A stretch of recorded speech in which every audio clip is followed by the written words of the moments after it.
Parang ano to, Zumba Queen. Ay, Zumba Queen talaga siya. Oo. Nasa itsura, no? At talaga namang pinunahapon tayo ng mga ginto. Kayo po ba ang may-ari ng Golden Arch? Ano pa kayo ni Ma'am? Beng. Ma'am Beng. At kayo po? Baby. Kayo po yung magkakilala na ilang taon na po? Sino po? Kayo. Hindi po. Ako po.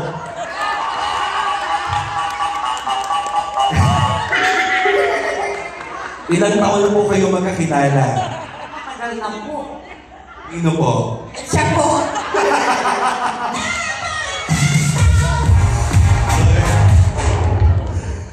Kayo po ay magkakilala, magkapit-bahay, magkumare. Magkumare. Ano po kayo naging magkumare? Naanak. Lino. Ay, naanak kayo. Tinatanggap ko lang ng konting tension. So, eto na. Harap po kayo doon sa ating audience. Ma'am, ibibigay ko po ang mikropono sa inyo. Pag nagsimula na po ang ating oras, paki-blindfold ang ating tagahula. Ayan.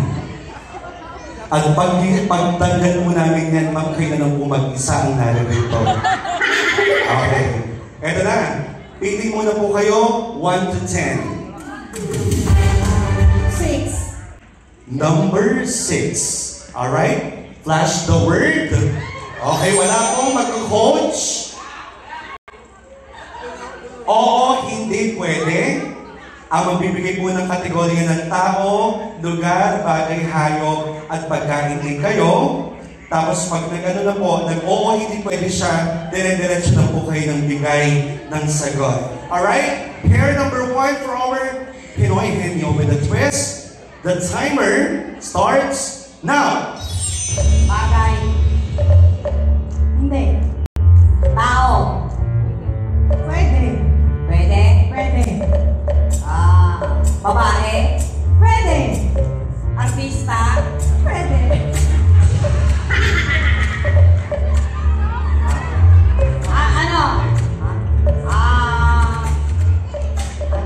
Parte ng katawan? Oo! Saan? Saan?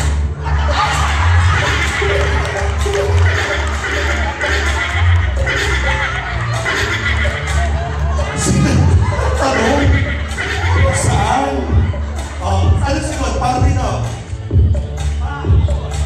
Oo! Tinaw po. Bandang itaas? Oh! Kilay?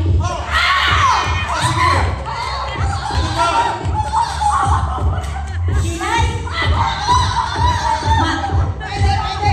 Pwede. Pilik mata.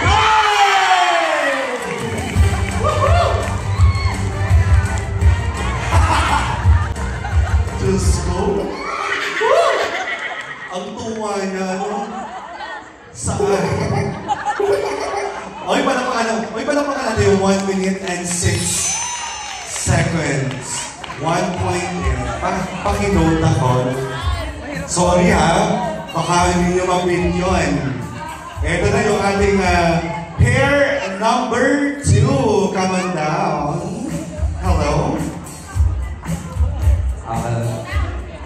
Gagalingan mo ha. At sayang naman yung inyong